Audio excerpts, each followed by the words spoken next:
অভিভাবকগণ, আপনারা তো শুধু কমপ্লেন করেন যে আপনার সন্তান বা আপনার বাচ্চা পড়াশোনায় অমনোযোগী, কিন্তু আপনি কি কখনো তলিয়ে ভেবেছেন কেন সে অমনোযোগী, সে কি ধরনের লার্নিং পছন্দ করে? মানে আজকে আমরা সেই লার্নিং প্রসেস নিয়ে আলোচনা করব।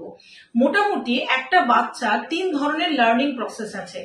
একটা হচ্ছে অডিটরি, একটা হচ্ছে ভিজুয়াল, আর একটা হচ্ছে কাইনেস্থেটিক। অডিটরি লার্নিং মানে কি? ছোটবেলায় আমি, আপনি বা আমাদের মতো অনেকেই দেখবেন শুনে শুনে সমস্ত পড়াশোনা মুখস্থ করতাম।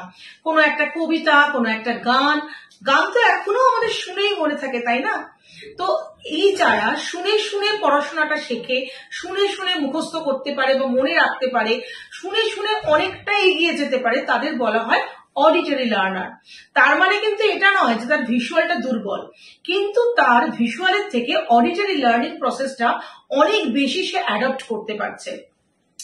এরপরে আসি ভিজুয়াল লার্নিং এর কথায়। তো ভিজুয়াল লার্নিং মানে কিন্তু যে বাচ্চারা ছোটবেলা থেকে বই পড়ে, ছবি দেখে, আঁকা দেখে, এগুলো দেখে পড়াশোনাটা শেখে, তারা কিন্তু কানে শোনার থেকে অনেক বেশি পছন্দ করে এই ধরনের দেখার ব্যাপারটা।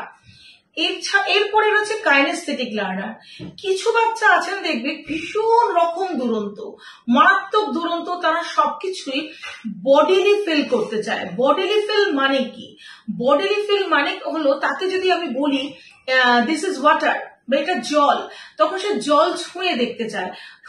সে কিন্তু অন্ধ নয়, সে কিন্তু কালা নয়, কিন্তু তার কাছে কিন্তু জলের একটা অবয়বের ছবি বা জল শব্দটা কানে শোনার থেকে জলটাকে ছুঁয়ে দেখলে, জলটাকে টাচ করলে সে আরো বেশি করে সেটাকে বুঝতে পারবে, শিখতে পারবে।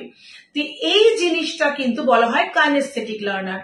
তো আপনি যদি বৈজ্ঞানিক পদ্ধতিতে জানতে চান যে আপনার বাচ্চা কোন ধরনের লার্নার, অডিটরি না ভিজুয়াল না কাইনেস্থেটিক, অবশ্যই যোগাযোগ করুন মাইন্ড ম্যাপের সঙ্গে।